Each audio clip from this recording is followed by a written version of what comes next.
Saudara-saudaraku yang terkasih, selamat berjumpa di Renungan Harian di channel Katolik kita.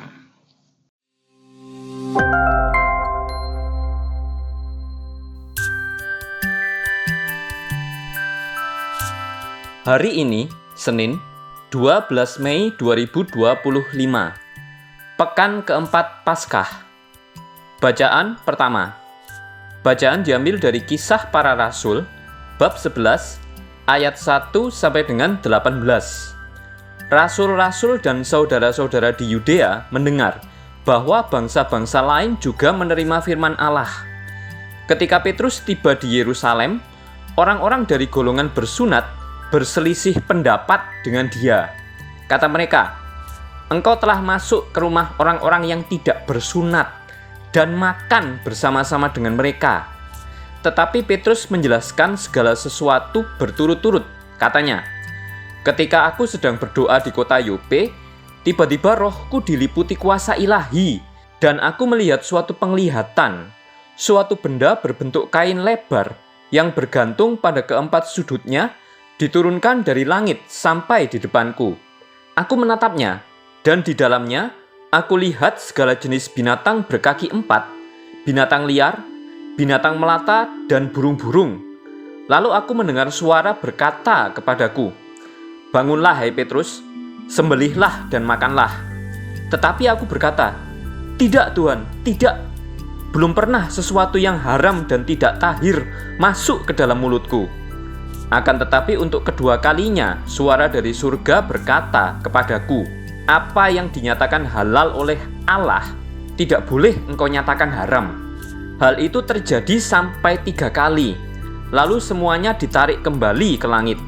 Dan saat itu juga 3 orang berdiri di depan rumah di mana kami menumpang. Mereka diutus kepadaku dari Kaisarea.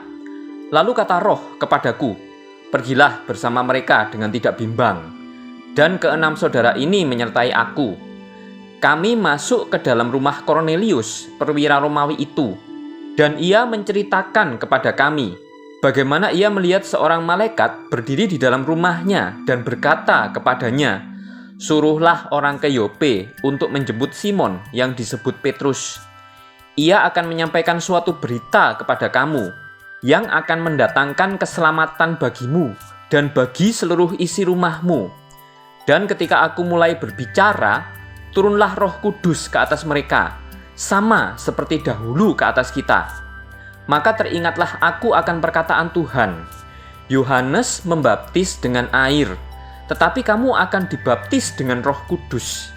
Jadi, jika Allah memberikan kurnia-Nya kepada mereka, sama seperti kepada kita, pada waktu kita mulai percaya kepada Yesus Kristus, bagaimanakah mungkin aku mencegah dia?" Ketika mendengar hal itu, mereka menjadi tenang, lalu memuliakan Allah. Katanya, "Jadi, kepada bangsa-bangsa lain pun Allah mengaruniakan pertobatan yang memimpin kepada hidup." Demikianlah sabda Tuhan. Syukur kepada Allah.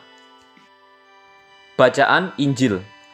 Bacaan diambil dari Injil suci menurut Yohanes, bab 10, ayat 1 sampai dengan 10.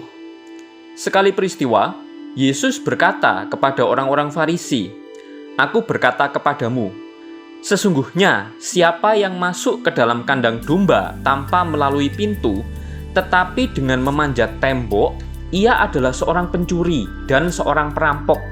Tetapi siapa yang masuk melalui pintu, ia adalah gembala domba. Untuk dia, penjaga membuka pintu, dan domba-domba mendengarkan suaranya.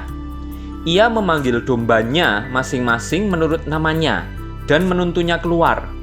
Jika semua dombanya telah dibawanya keluar, ia berjalan di depan mereka, dan domba-dombanya itu mengikuti dia, karena mereka mengenal suaranya.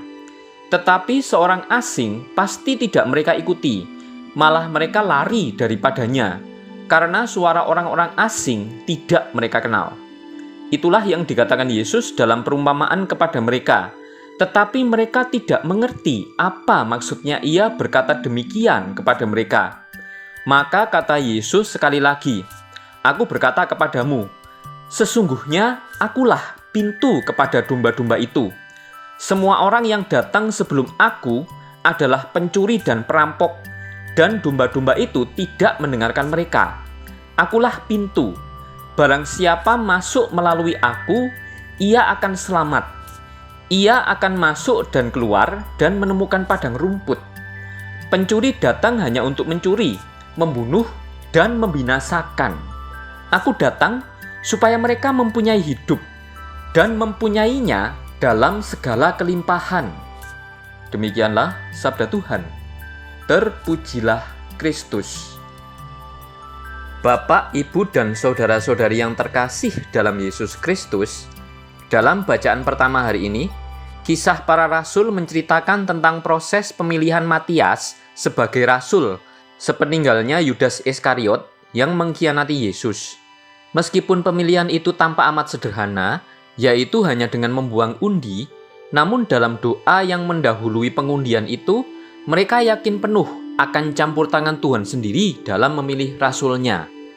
Tugas seorang rasul tidak lain daripada melanjutkan karya keselamatan Yesus Kristus melalui kesaksiannya akan sabda, karya, dan kebangkitan Yesus Kristus.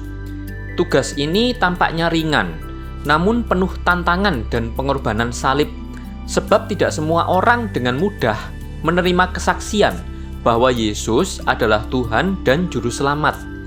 Tantangan itu bahkan akan terjadi hingga akhir zaman. Iman, cinta, dan persahabatan dengan Yesus Kristus mengikat seorang rasul untuk menjalankan tugasnya sampai akhir. Ia tak pernah takut terhadap apapun yang terjadi karena percaya Yesus tak akan pernah meninggalkannya. Komitmen seperti ini telah menjadi kekuatan dan harapan baginya untuk bersaksi kemanapun diutus. Cinta kasih Kristus mengobarkan semangatnya. Walau sebagai manusia lemah, seorang rasul juga sadar ia tidak memiliki apa-apa untuk menjalankan tugas ini. Namun ia percaya bahwa Tuhan yang memilih, Tuhan akan memperlengkapi dia dengan segala daya dan kuasa dari surga. Tuhan turut bekerja dan menyertai dia selamanya, seperti janji Yesus sendiri. Apa yang kamu minta kepada Bapa dalam namaku, diberikannya kepadamu. Marilah kita berdoa. Allah Bapa, sumber pengharapan, Engkau telah mengikat perjanjian dengan semua orang melalui Yesus yang terurapi. Semoga kami selalu berpegang teguh pada Dia dan berkembang menjadi umat yang patuh setia dengan pengantaraan Yesus Kristus, Putramu, Tuhan kami, yang bersama Dikau dalam persatuan Roh Kudus, hidup dan berkuasa, Allah, sepanjang segala masa. Amin.